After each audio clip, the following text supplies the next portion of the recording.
How did Rome fall? Historians have been debating that question, well, moving on 2,000 years now. But everyone agrees one of the reasons is pretty obvious. The Roman military, its legions, became dominated by non-citizens who, in the end, because they weren't loyal to Rome, turned against Rome's citizens. So knowing that as we do, consider this series of facts. This country has been flooded with tens of millions of illegal aliens. At least 7.2 million, that's the official number, have entered since Joe Biden became president. That number is greater than the population of 32 states. So what do we do with these people? Do we deport them? No, not according to the U.S. Congress. Here's the idea. There is no higher honor than serving your country in uniform. And that honor could be extended to migrants under a new bill introduced by Hudson Valley Congressman Pat Ryan. Called the Courage to Serve Act, this bill would offer qualified and vetted migrants an expedited path to citizenship if they serve in the military. According to Ryan, last year the military services collectively missed recruiting goals by roughly 41,000 recruits, leaving some crucial positions unfilled. If there are folks with the courage to raise their right hand, take an oath to protect and defend our Constitution, and put their lives on the line for this country, then they sure as hell deserve the opportunity to be citizens in the United States of America. Ooh, Pat Ryan lecturing us on what it means to be an American, as if you would know. But consider this for a second. The military can't meet its recruiting goals. Now, who forms the basis of our fighting forces? Well, sorry to say it, but white men always have. So the U.S. military has been attacking white men by name. We're against you, white men. And so it turns out lots of white men don't want to join the military anymore. Who could have predicted that? So there is a problem getting American citizens who are born here to defend their country. Now, in a normal nation, you would pause and ask, what are we doing wrong that young Americans don't want to defend their own country? Maybe we should change and improve. But not in this country, not with this Congress. The idea is, let's allow an invasion of the country, not use the military to stop it, and then populate the military with the people who are invading the country and hope for the best. Wow.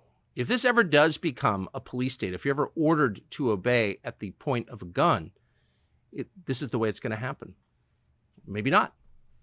Colonel Douglas Macgregor seemed like a man to ask about this. He's a former senior advisor to the Secretary of Defense, the commander of the last tank battle in American history, and the CEO of Our Country, Our Choice. He joins us now. Doug, thanks so much for coming on.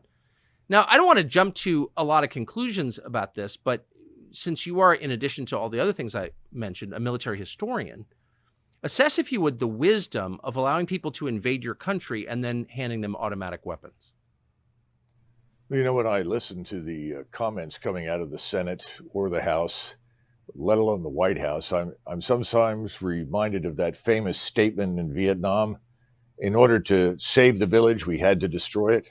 Yes. I get the impression that's the plan in Washington. We have to destroy the country in order to save it. Clearly. At least, I guess, from the standpoint of everybody in Washington, whatever happened before they arrived was wrong, and the brave new world must be built in the future on the ruins of the past. And they're doing a pretty good job of trying to make that work. The military is a good example of it. And military institutions take decades to build. They're resilient in most cases because of the human capital that replenishes them on a routine basis. We're having problems recruiting for a very simple reason. People that have been through this over the last 20, 30 years have said, what are we doing? What's the point of being in the military? We go to these places, they look around in Iraq or they look around in Afghanistan and they say, there's nothing here. What am I doing here? Oh, well, you're building democracy. And people burst out laughing. It's nonsense. Of course it's nonsense. How is this defending America? And I think that's a huge part of the problem. If you were to ask 100,000 men, white, black, or otherwise, who call themselves Americans, what are you ready to do? They're ready to defend the United States. But they don't see much evidence that we're defending the United States. If anything, we've walked away from that in favor of what? Defending Ukraine or defending parts of the Middle East? This is not what we signed up for. And I think that's a huge issue as well. I wonder, though, what the effect on our domestic politics, our domestic life will be. I mean, when you're at West Point, I imagine you saw your job as a newly minted Army officer defending the United States from its enemies abroad. But the DOD is playing, I think, an unprecedented role in the domestic life of our country. You saw it on January 6th. You see it in the censorship efforts being led by DOD. So should we be a little nervous about the idea of arming foreigners, lawbreakers, people who've broken federal law, and handing them weapons? Like, why would we be crazy to worry that that might be used against us? Well, if you were playing for the Eagles and suddenly you were fired, and the manager of the Eagles decided to hire the third string team that works in Dallas, Texas for the Dallas Cowboys, and then you went into the game and discovered that the third stringers from the Dallas Cowboys are helping the Dallas Cowboys win, you'd be pretty upset. Well, that's effectively what these people are deciding to do. None of these people are Americans.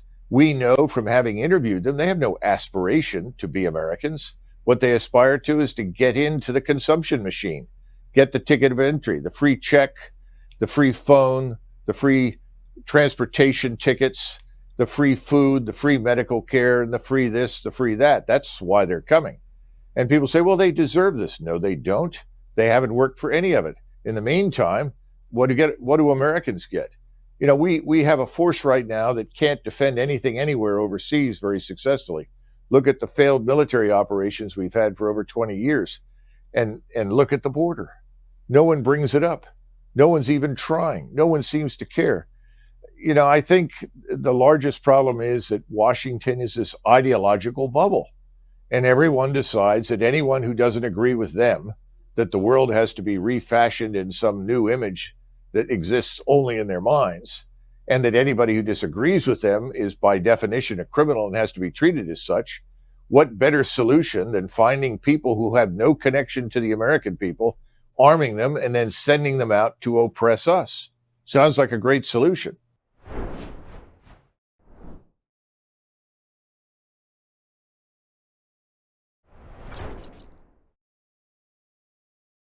Free speech is bigger than any one person or any one organization. Societies are defined by what they will not permit. What we're watching is the total inversion of virtue.